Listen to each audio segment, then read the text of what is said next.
There's a person in your life who makes you feel like you're walking on broken glass. Every text message from them makes your stomach drop. When they're happy, you feel relief.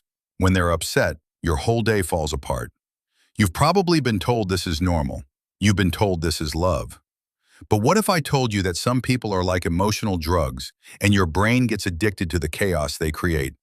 Carl Jung, one of the smartest people who ever studied the human mind, discovered something shocking. He found that some people never learn to be whole on their own.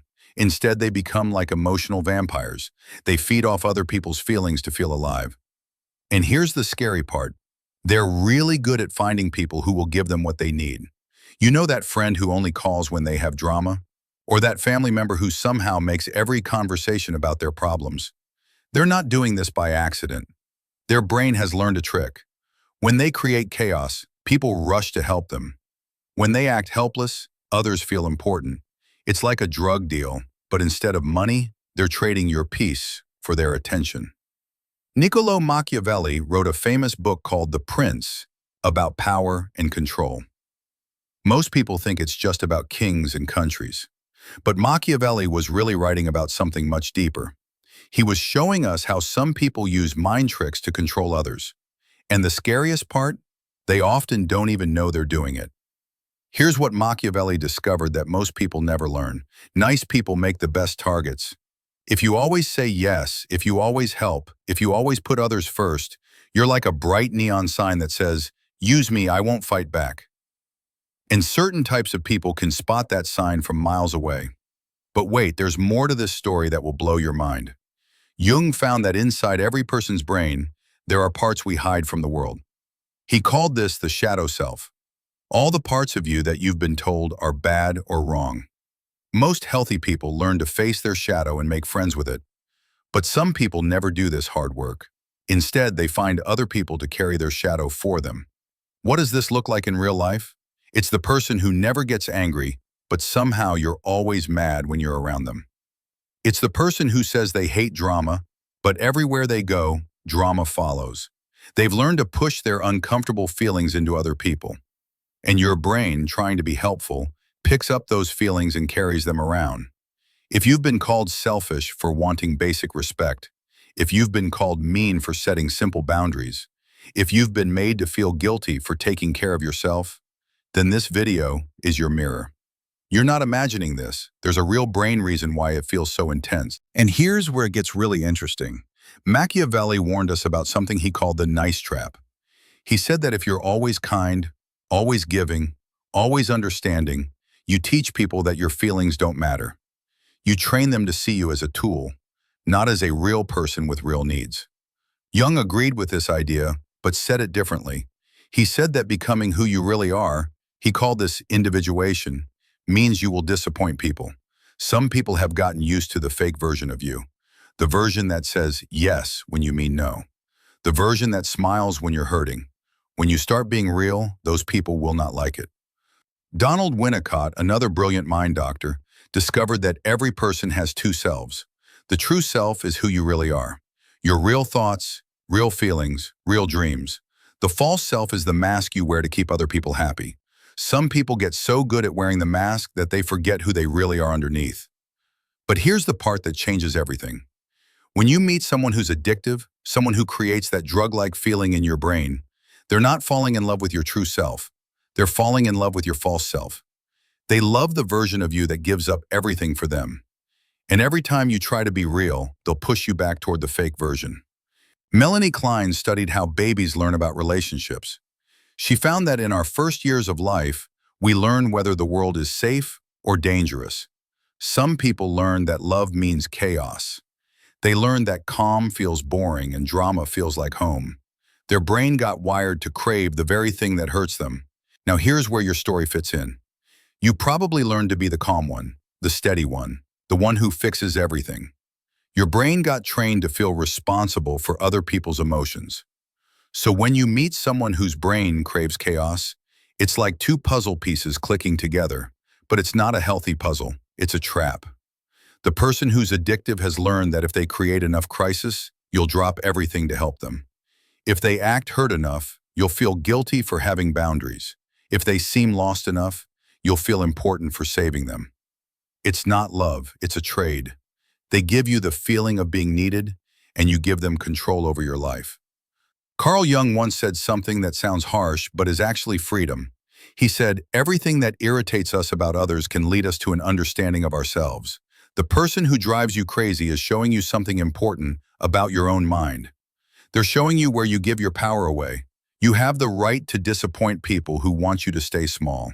You have the right to be boring to people who need drama to feel alive. You have the right to be selfish about your own peace. That's not mean, that's smart." Machiavelli taught us that in relationships, just like in kingdoms, you have to choose who gets to influence your life. You can't be friends with everyone. You can't help everyone. And some people will see your kindness as weakness and try to use it against you. But here's the beautiful part that Jung discovered. When you stop carrying other people's emotions, when you stop fixing other people's problems, when you stop being everyone's therapist, something amazing happens. The right people, the healthy people, don't get scared. They don't get angry. They respect you more. The people who get upset when you set boundaries, they're telling you exactly who they are. They're showing you that they were never interested in the real you. They only wanted the version of you that served them.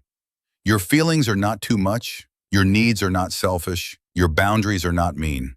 The guilt you feel when you say no, someone else taught you to feel that way. It's not your natural guilt. It's guilt that was put there to control you. Jung called this psychological manipulation projection. It's when someone takes their uncomfortable feelings and pushes them into you. The person who calls you selfish for having needs, they're the ones being selfish. The person who says you're too sensitive, they're usually the ones who can't handle their own emotions. Here's what Machiavelli would tell you if he were alive today. He'd say that your niceness has been weaponized against you. Someone has figured out that if they make you feel guilty enough, you'll do anything to make it stop. They've learned to use your good heart as a remote control. But you didn't come into this world to be everyone's emotional support system. You didn't come here to fix what other people won't face about themselves. Carl Jung said that individuation, becoming who you really are, is the most important work you'll ever do. And it means disappointing people who prefer the fake you. The person who's addictive in your life has probably never done this work. They've never learned to sit with their own feelings. They've never learned to solve their own problems. Instead, they've learned to find people like you, people with big hearts and strong shoulders to carry their emotional weight. Melanie Klein discovered that some people never learn to love. They only learn to need. They don't see you as a whole person with your own dreams and struggles. They see you as a thing that makes them feel better. And when you're not available to make them feel better, they get angry or hurt or dramatic. Here's the mind trick most people never see. These addictive people often seem like they love you more than anyone else ever has. They seem to need you in ways that feel special. But Jung would tell you that's not love, that's dependence. Real love wants you to grow and be free. Fake love wants you to stay exactly where you are. You are not responsible for managing another adult's emotions. You are not responsible for keeping another person happy. You are not responsible for walking on eggshells so someone else doesn't have to face their own stuff. Machiavelli warned that if you try to be everyone's friend, you end up being no one's ally. If you try to help everyone, you end up helping no one well.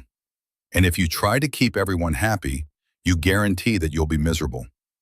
The hardest part about breaking free from someone addictive is that your brain has gotten used to the chaos. Calm feels weird at first. Peace feels boring. Not having drama can actually make you feel anxious because your nervous system got trained to expect crisis. But Jung promised that on the other side of this hard work is something beautiful. He called it psychological wholeness. It's when you stop looking for other people to complete you and start becoming complete on your own. It's when you stop needing chaos to feel alive and start finding joy in simple, peaceful moments. Winnicott discovered that your true self has been waiting this whole time. It's been buried under all the masks you've worn and all the roles you've played. But it's still there, ready to emerge when you're ready to stop performing for people who will never truly see you. Here's your permission slip, written by the greatest minds who ever studied human nature. You have the right to choose peace over chaos. You have the right to choose your own emotional state instead of being controlled by someone else's mood. You have the right to disappoint people who have been using your guilt as a weapon. That tight feeling in your chest when someone tries to guilt you, that's your true self trying to tell you something important. That resistance you feel when someone demands all your time and energy, that's your wisdom speaking. That anger that comes up when you realize how much you've been giving to someone who gives nothing back, that's not a bad feeling, that's a healthy feeling. The people who truly love you will not be threatened by your growth. They will not be scared by your boundaries. They will not try to guilt you back into being small. The people who react badly to your healing are showing you exactly why you needed to heal in the first place. Jung spent his whole life studying what makes people whole and happy. He found that the people who are most at peace are the ones who stopped trying to be perfect for others and started trying to be real for themselves. They stopped carrying other people's shadows and started facing their own. Machiavelli, for all his reputation, was actually trying to help people see the truth about power. He wanted people to understand that there are wolves in sheep's clothing everywhere. And the only way to protect yourself is to stop pretending that everyone has good intentions. Your emotional energy is precious. Your time is valuable. Your peace is sacred. And you get to choose who deserves access to these gifts. Not everyone who asks for them should get them. If this video feels like it's telling your story, if you felt that recognition in your chest, then you're exactly where you need to be. You're ready to start choosing yourself. You're ready to stop being addicted to being needed and start being committed to being real. The person who's been emotionally controlling you might not like this new version of you. They might try harder to pull you back into the old patterns. They might escalate their drama or their neediness. Jung would tell you that this is proof you're on the right path. Your individuation, your journey to becoming who you really are, is not about being mean or selfish. It's about being honest. It's about stopping the lie that you exist to manage other people's feelings and starting the truth that you exist to live your own life. In the comments, I want you to write these words. I choose to be real. Not for me, not for anyone else, but for you. Make that declaration to yourself and to the universe. You're done being a supporting character in someone else's drama. You're ready to be the main character in your own story. And if you're ready to dive deeper into this work, if you want to understand more about how your mind works and how to protect your peace, then subscribe to this channel, because we're building a community of people who choose truth over comfort, authenticity over approval, and peace over chaos. Remember, Jung said that the most terrifying thing is to accept oneself completely. But on the other side of that terror is freedom, real freedom, the freedom to be who you actually are instead of who everyone else needs you to be. Your journey starts now. Your true self is waiting. And the people who are meant to love the real you are out there, ready to meet you when you're ready to stop hiding.